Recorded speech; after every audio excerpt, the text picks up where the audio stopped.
Sana po ay unahin natin sana yung pinagmumulan ng problema ng droga.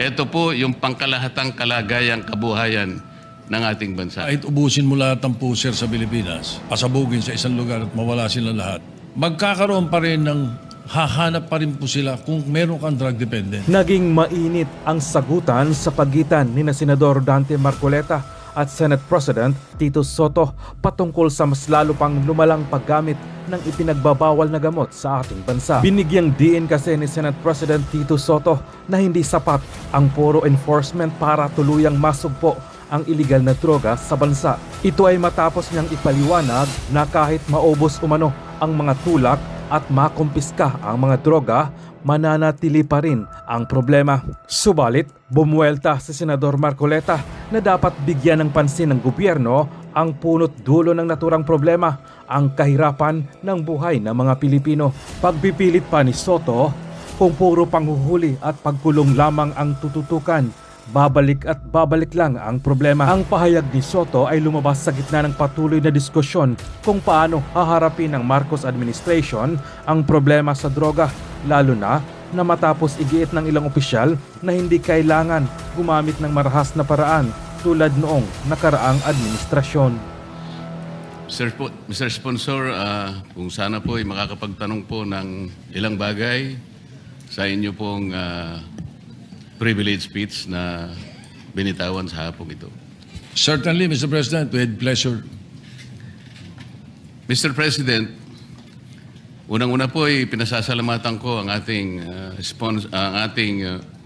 Senate President sa paglalahad niya ng kanyang makulay na kasaysayan kung paano po pinasimulan ang kanyang inisyatibo para makatulong po sa pagsugpo ng droga sa ating bansa. Napaka-importante po talaga na ito po ay diretsahang mabaka po ng ating pamahalaan para sa ganun ito po ay mapuksa sa lalong madaling panahon.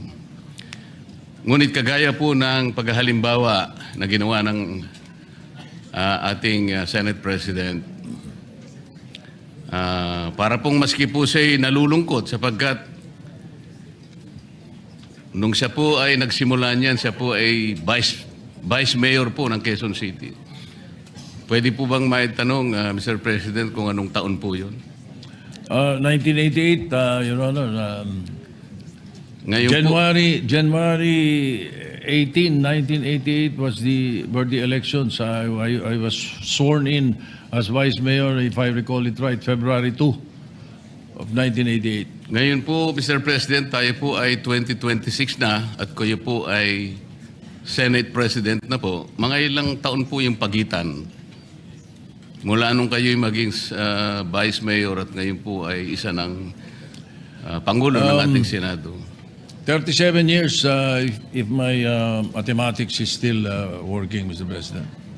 So, Ginoong Pangulo, sa halos 40 taong pakikipagbaka natin sa droga, na ngayon ay nalaman nating isa pa lang ating gagalang-galang na Senate President ang nagpasimula nito.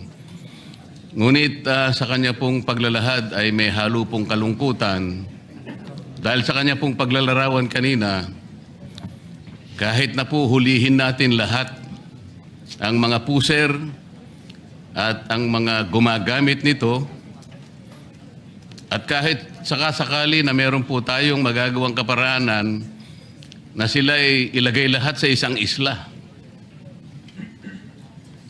At meron po tayong karapatan at kakayahan na pasabugin ang isla na yon. Siguro po iniisip po ng ating Pangulo, Mr. President, na sa kanya pong frustration talagang, kung minsan nga po, mahalos maiisip nyo na po yun eh. Dahil siguro sa kagustuhan niyang mapuksa ka agad, bobombahin na lang niya. Pag-halimbawa po natin, Mr. President, nakahanap siya ng isang napakabagsik na bomba. Talaga pong walang natirang isamang kaluluwa. Namatay po lahat, Mr. President.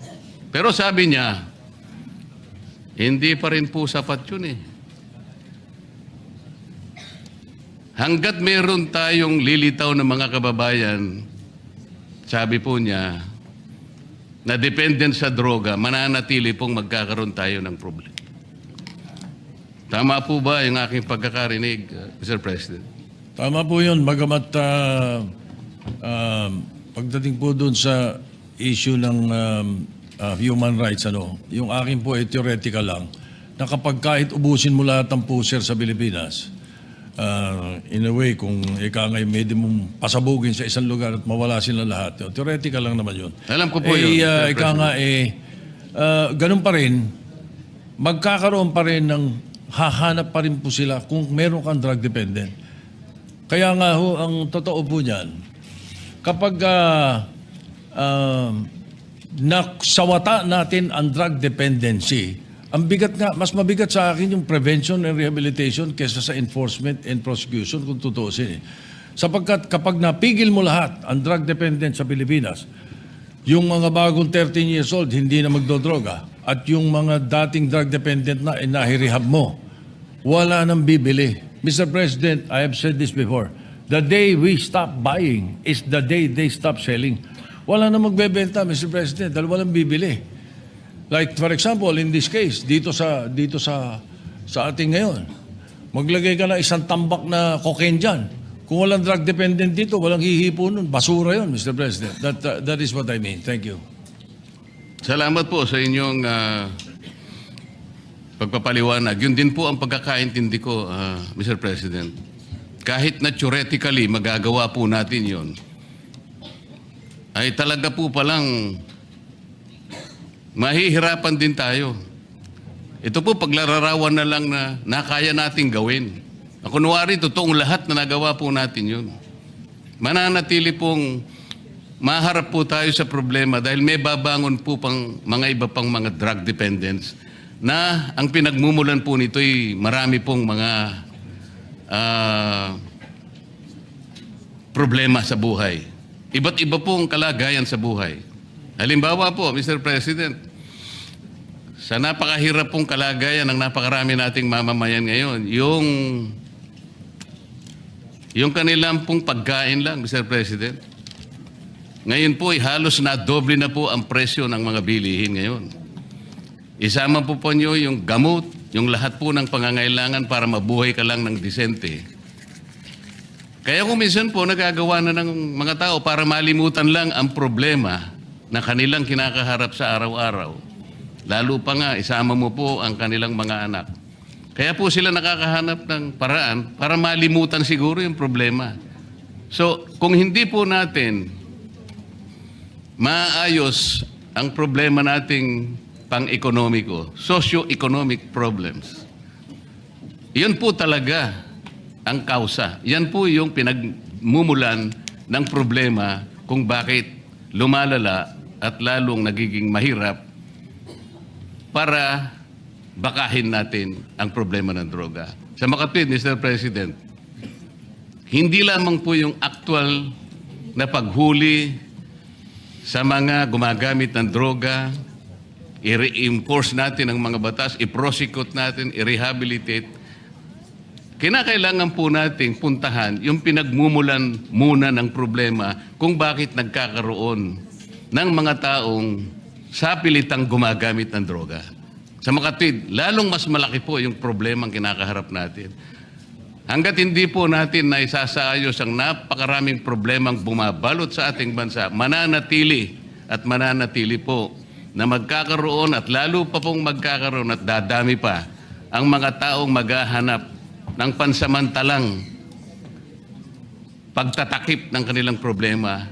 Yan nga ay sa pamamagitan ng paggamit ng droga. Tama po ba ang aking assumption, Mr. President? Yes, Mr. President, maraming salamat po. Maganda yung napunto ninyo sapagkat you are absolutely right. But hayaan niyo pong dagdagan ko. At hindi lang yung escape ang pinag-uusapan dito. As a matter of fact, thank you for reminding me because if I am asked, may mga drug dependent hanggang ngayon, drug dependent pa rin kahit ubos na droga. Ano ba problema? Ayan ang tatanong. Ano ba ang pinagsisimulan niyan? Mr. President, I have used an acronym, PEACE, P-E-A-C-E. to describe it. And that encompasses and includes what the distinguished gentleman from Tarlac said, Senator Marcoleta. Tama po yun. Because P stands for peer pressure. Yan po isa sa mga dahilan. Sa eskwela, sa barkadahan, naku, pag hindi ka sumubok, ganito. Isa po yun. Yung E sa peace stands for escape. Yun mismo yung sinasabi ninyo. At yun ang isa sa mga dahilan. Parang escape po yan. Akala nila makakatakas sila sa problema nila, makakatakas sila sa kahirapan nila, sa pamamagitan nito. Mali po. Lalong nadodoble ang problema nila. Yung A naman sa peace stands for availability. Napakalakihong negosyo nito. Ito po, bilyon-bilyones na dolyaris na negosyo ito. That's why these people, these drug lords, these drug pushers, especially high-level drug traffickers, will make it available in your streets, in your homes, in your schools, everywhere. They will make it available. At kukumbinsin kayo na sububok at malulong dito sapagkat negosyo po ito. It's a $1 trillion industry in the world. Yun naman pong C sa peace is curiosity. At yun ang pwede nating iwasan doon sa sinasabi kong prevention sa drug abuse resistance education program ng mga kabataan. Curiosity po ang simula nung iba. At yun namang E sa peace is emptiness. Kapag walang pagmamahal, pag walang Panginoon sa puso mo, Panginoon, pag walang ang Diyos sa puso mo, iyon na tinatawag nga na emptiness, malamang malulung ka sa ipinagbabawal na gamot. Yun po ang isa sa mga binabanggit ko lagi. Kaya po, salamat at nabanggit nyo yung mga dahilan na yan. At yan hindi madaling harapin, hindi madaling solusyonan. As a matter of fact, it has to be an ongoing fight. It is a war. And I always say, Mr. President, in this war, the best fighting unit against illegal drugs is the family. Kaya po, paulit-ulit ko pong sinasabi po yan. Salamat po. Salamat din po sa karagdagang paliwanag, Mr. President. Talagang yung P, pressure po talaga. Pressurado siya araw-araw. Walang makain ng anak niya. Walang magamit sa napakarami pong pangangailangan sa buhay. Litong-lito po siya. Talagang pressure po yun. Yung E, ano na po yung E, Mr. President? Escape. Akala po niya, makakaiwas siya. Akala po niya, magagawa niya ng paraan, maiwasan niya na lang sapagkat hindi po niya mapunan ang pangangailangan talaga sa araw-araw. So napipilitan siya talagang humanap ng escape. Yung A, availability. Available po sa kanya yung option na yun dahil yun na lang po kasi ang tanging magagawa niya. Dahil kahit ano pong gawin niya. Sa napakahirap pong kalagayan ng marami nating kababayan, makikita naman po natin ang pinanggagalingan talaga nitong mga droga ay talaga pong yung mahihirap na segment ng ating population. Yung C, Mr. President, ano na po yun? Curiosity. Akala po niya, curiosity. Baka iniisip niya, tingnan ko nga, baka dito maka-escape nga ako. Ito na lang siguro ang mabuti kong gawin. Hanggang sang yung huli, Mr. President, ano na po yung huli? Emptiness. Emptiness. Walang pagmamahal, walang Panginoon Diyos. Hindi lamang po yun. Empty talaga. Literal pong empty. Walang pagkain, walang gamot, walang pambayad sa napakaraming mga bagay. Talaga pong malululong siya. Sa droga. Talaga pong hahanapin niya, Mr. President. Wala po siyang choice. Hahanapan po niya yung makakapagbigay sa kanya ng panandaliang siguro escape sa kanyang buhay. Hindi niya kayang harapin lahat. Tao lamang siya. Ito po ang pinanggagalingan ng problema ng droga. Ito lang pong nangyari sa atin ngayon. Very recently, Mr. President. Nung nilimas po ang ating kabangbayan, lalo pong nalugso ang economic condition ng ating bansa. Lalo pong tumaas ngayon ang bilihin Maski kanino po kayo magtanong ngayon. Litong-lito ang ating mamamayan. Kaya alam ko po, lalong dadami na naman ang droga. Nakakalungkot po, nakakatakot. Sana po ay unahin natin sana yung pinagmumulan ng problema ng droga. Ito po yung pangkalahatang kalagayang kabuhayan ng ating bansa. Maraming salamat po, Mr. President. Maraming salamat po sa inyong panahon. Thank you. Just for the record, Mr. President, tayo naman po ang Kongreso at Senado, hindi po nagkukulang kung tutuusin. Lagi po nating hinaharap ito. At meron nga po tayo mga tinutulak na mga bagong batas na pwedeng sumagupa dito. Ang isa po na mga naipasa na natin na inaasahan ko that in the very near future, the Executive Department will finish this.